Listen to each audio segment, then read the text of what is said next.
In June 1962, three prisoners carried out what is still considered one of the boldest escape attempts in American history, and they did it without weapons, violence, or outside help. They escaped using patience, ingenuity, and 3 fake heads. The setting was Alcatraz, the island prison designed to be inescapable. Surrounded by frigid water and powerful currents, Alcatraz was meant to break spirits, not test creativity. The prison's reputation was simple and terrifying. Once you arrived, you were never supposed to leave.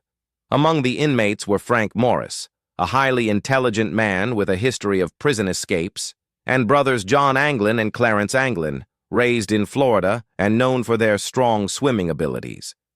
Together, they noticed something guards had overlooked. The concrete around the ventilation grills in their cells was crumbling from decades of salt air. Night after night, using spoons stolen from the dining hall, they slowly widened the vents behind their sinks.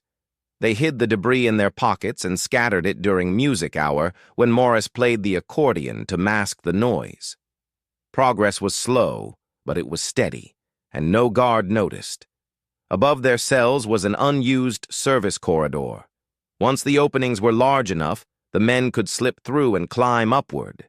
But escaping the cells was only half the problem. Guards checked prisoners every night. Empty beds would trigger alarms instantly. That is where the heads came in. Using soap, toothpaste, toilet paper, and concrete dust, the men carefully molded realistic human faces. They studied shadows, angles, and proportions, shaping noses, cheekbones, and brows by hand.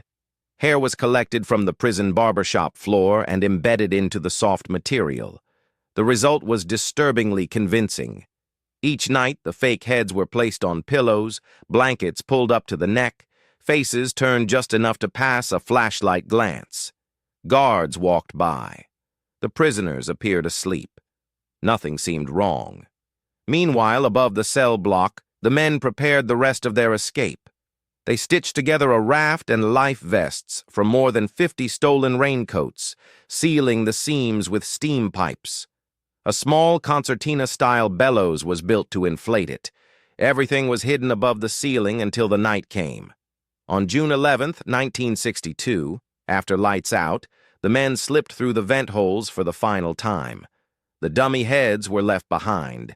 They climbed up, inflated the raft, and made their way to the edge of the island.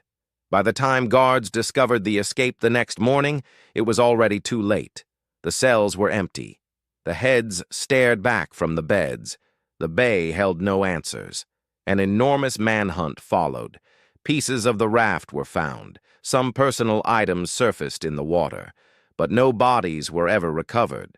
Officially, the case remains unresolved. The FBI eventually concluded the men likely drowned, citing water temperature and currents. Yet the Anglin family later claimed they received postcards and photographs suggesting the brothers survived and lived in South America. In 2013, a letter surfaced, allegedly written by Morris, claiming he survived the escape and lived for decades afterward. Its authenticity was never fully confirmed.